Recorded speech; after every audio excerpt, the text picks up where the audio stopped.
What's up, Internet? My name is Michael Cook, this is Blue Giant Media, and we're here to connect through gaming. Today, we're going to take a look at Sagrada and the Sagrada 5 to 6 player expansion. This is a game by Adrian Adamescu and Daryl Andrews and published by Floodgate Games. We're going to take a look at an overall quick run through of the rules, and then we'll come back and I'll let you know what I do like, what I don't like, and who may or might not like Sagrada.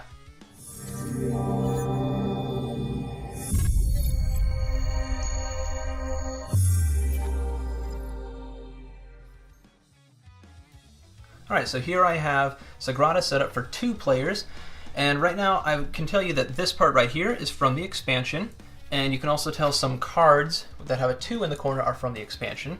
But I'm going to go ahead and explain the game with and without. You'll also see each player is going to have a secret objective card. The ones right here with the different kind of patterns, those are from the expansion as well. These are going to score points based off of what you have in your window. So at the end of the game, this is going to score 1 point for every pip or dot on your yellow dice, and this is going to score 1 point for every pip or dot in the dice in this position in your window. Each player's got a different window with a different difficulty, which tells them how many of these gems they're going to have, and then there's going to be 3 objectives and 3 tools available. So, how do we play the game? First, I'll explain how to play the game with the individual dice pools, and then I'll explain how it varies going back to the original setup, because it's easier for me to do that way. So let's say that this player is a start player. The start player is going to be the one with the bag. They will go ahead and roll dice equal to the number of players, which is 2, plus 1. Then they're going to choose 1 die from the available pool and 1 die available, or from that available pool. The first die that they play is going to have to be coming off from the outside or the frame of your window. So you'll also see some spots that have either a color or a number. Now you have to obey that specific spot. It tells you kind of what has to go there. So I can go ahead and put a 3 there if I want. The other thing that I can consider when I'm doing this is these objective cards right here. This is at the end of the game, I'm going to score 2 points for every pair of 3s and 4s. I'm also going to score 4 points for every set of all 5 different colors, and I'm going to score 5 points for every set of all 6 different numbers. So I can keep that in mind a little bit as I draft and where I place the dice, although these ones don't matter where I place them. I also have the ability to use some of these tools if I want to break some of the rules. Like this one right here says that I can move any 1 die in my window, ignoring the shade restriction. So that means the shade refers to the number, whereas a lower number is going to be considered a lighter color and a higher number is considered a darker color. That means that I can move a die that I've just put in the window to a different spot, and I don't have to obey that color restriction. So if I wanted, I could spend 1, because the very first use and only the very first use of any of these tools is 1. Every use thereafter by any player, including the same player using it again, is going to be 2 of these gems. And they count for 1 point each at the end of the game, so you don't want to just waste them. But let's go ahead and say that this player did that. They could then take this and they can move this 3 to cover up that 6, which normally they could not do. Then they get to choose 1 die from their pool and place that die in as well. So now that they've started from one edge of the window, they have to build out from that spot. You can't put like this 3 here and then say, okay, now I'm going to put this 6 over here. You have to build out from the same spot that you just started from. So let's say that they went like that. Now the dice come over to the next player, and they're going to go ahead and choose 1 of these as well as 1 of these to go ahead and build their own window. They like yellow, so they're probably going to want to take this yellow. And let's see, where might they want to put it? Well, we can go ahead and look and see what we have at our disposal here. So maybe we decide that we want to put this yellow there, and then we'll go ahead and build out into the middle of the circle of the window so that we have more options going forward. I could put this 3 there, but then that would set me up to not be able to play a die there unless I used a tool later in the game. So I'm going to not put that there because that would be foolish. I'm going to put that 4 there because that isn't going to break any rules. The leftover die will go up here. Play will continue in that fashion for 10 rounds until all the dice have been used. At the end of the game, you will score 1 point for each unused gem. You will lose 1 point for every empty space, but worse than that, each empty space is usually going to tell you that you won't score these objectives as much as you could have. You'll score points for the objectives. So maybe you have 3 pairs of 3s and 4s. That means it's going to be 6 points. So you can score each of these multiple times, total up your secret objectives, and as I said, subtract for empty spaces, add for your gems, and whoever has the most points at the end of the game will be the winner. Now, the regular way to draft these dice without using your dice pools is you will have 1, 2, 3, 4. So 2 dice per player plus 1 extra instead of 1 die, because now we're not going to have this extra die that'll be drafted from here, so you got to make up for it in the draft here. So let's say this player is still the start player. They'll go ahead and roll these dice. And now there's going to be a bit of what we call a snake draft. So we will go ahead and this player is going to start, and we're in a bit of a spot, but we'll just go ahead and say that they placed this 2 there. Then it will go around the circle. It'll go around to the next player, and then the next player, and then the next player. So in this case, there's only 2 players, but it'll go around. This person plays their first, goes around the circle until every player has drafted their first. So then let's say this player decides to draft this die right here. Now that they drafted their first, now they get to draft their second die.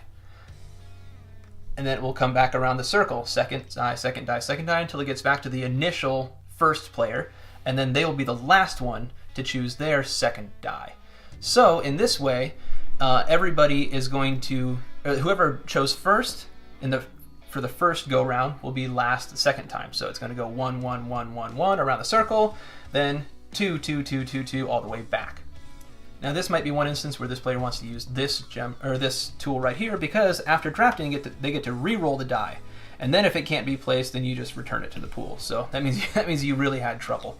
So for instance, I could go ahead and do that, take this die and re-roll it, and now that it's a 2, I can place it here, because before it was a 3, I couldn't put it next to a 3. All right, and that's the only real difference between the drafting, and the only other real differences in the rules have to do with some different tools and some different objectives. I will say one thing that bothers me is you can tell there is a color difference in these cards. So the ones that are lighter, these 2, are not from the expansion, and the one that is a darker color is from the expansion. So that's one thing that bothers me. I don't know if that's my particular print run or if it's everywhere, but that's one thing to be aware of when you are thinking about this game and when you are setting up the game. Other than that, that should be everything. Alright, so now that you have a pretty good idea of how to play through Sagrada, I'm going to let you know what I do like about the game. First off, it is a fun, crunchy puzzle and a phenomenal gateway game.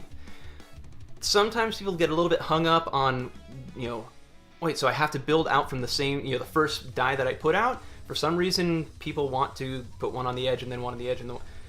For some reason, I've had trouble with that a few times. Got to reiterate that. Sometimes people halfway through completely forget that, oh, you can't put colors next to the same color, or you can't put numbers next to the same number.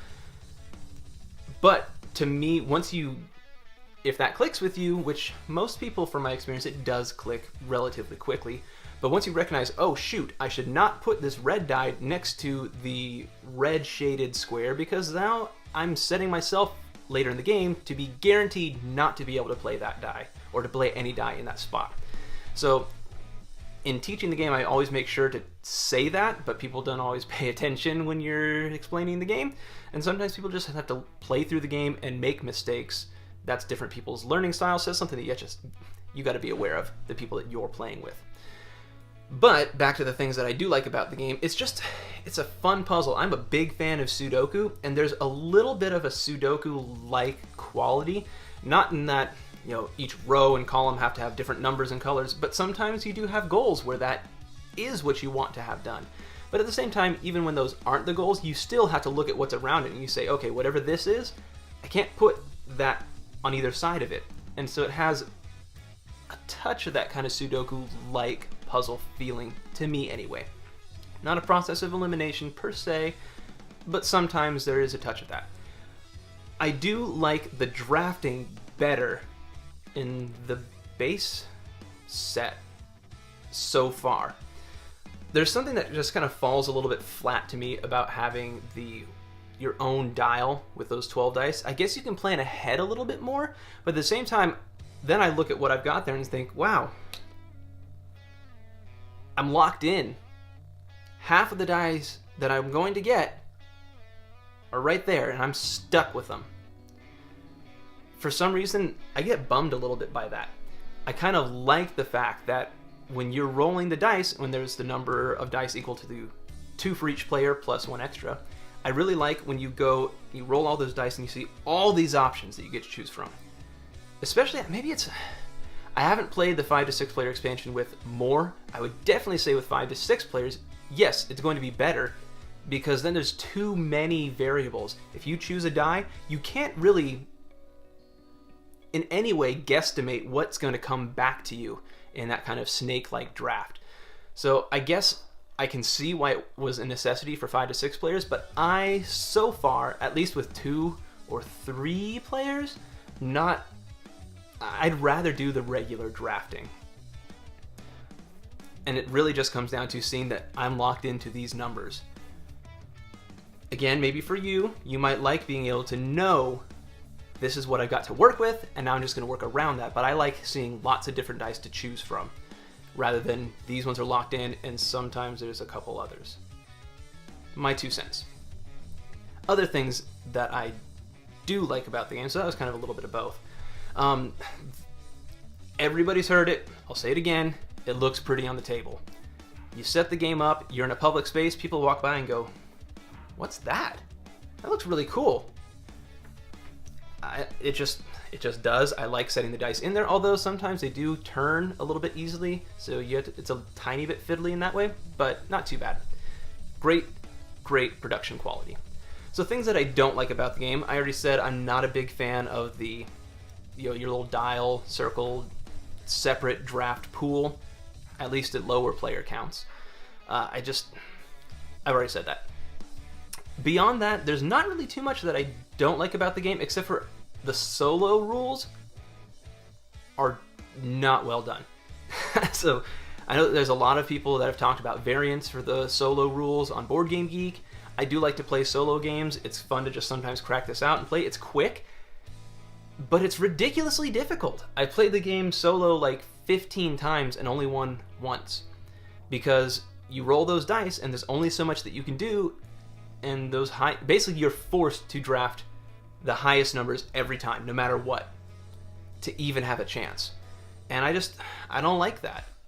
It doesn't work for me, because then it seems like there's too much luck in the die roll, and that's one of the things I like about Sagrada, is how you draft really allows you to mitigate so much of that luck, especially with the tools. The other thing I guess you have to do in the solo version is you have to use the highest die number that you have with the tools, so that the dummy player doesn't get them. And that also makes it so there's certain tools that just are garbage, like a die or a tool that requires you to use a 1 to put on there to activate it. In a 1-player game, that's completely worthless, because there's no way that you're ever going to want to put a 1 on that. You're going to want that 1 to go to the solo, to the be. So anyway, solo setup is, I think, the weakest point of this game. So people who are going to like this game are going to be people who like colorful, pretty games. Lots of just dice chucking, rolling, drafting, if you're a fan of drafting. If you like puzzles, all those things, this has all of those and will appeal to you very much. People who will not like the game, some people don't like drafting because they don't hate drafting. To a certain extent, those secret objectives, especially the secret objectives that come with the 5 to 6 player expansion, help mitigate that hate draft a little bit. You can't quite always now read, oh, they're always taking the blues, because maybe they're just taking the blues because it happened to be the highest number, and they're trying to put it in that they could put in a spot that it correlates to their arrangement from one of the secret objectives from the expansion. So I think that those are probably the best thing in my mind from the expansion. Other things that people may not like about the game, if you're a solo gamer, you're going to be right there with me. I know a lot of people like it. I still, for some reason, keep coming back to it on occasion, but at the same time, I just find myself frustrated by it. So if you're a solo gamer and you see that this can play solo, don't get too excited, unless you like those games that are just like, some people like solo games, I guess, where they're going to lose like 90+% of the time. I feel like this one is there. So other than that, that's that's most of what I've got, so let's go back up top.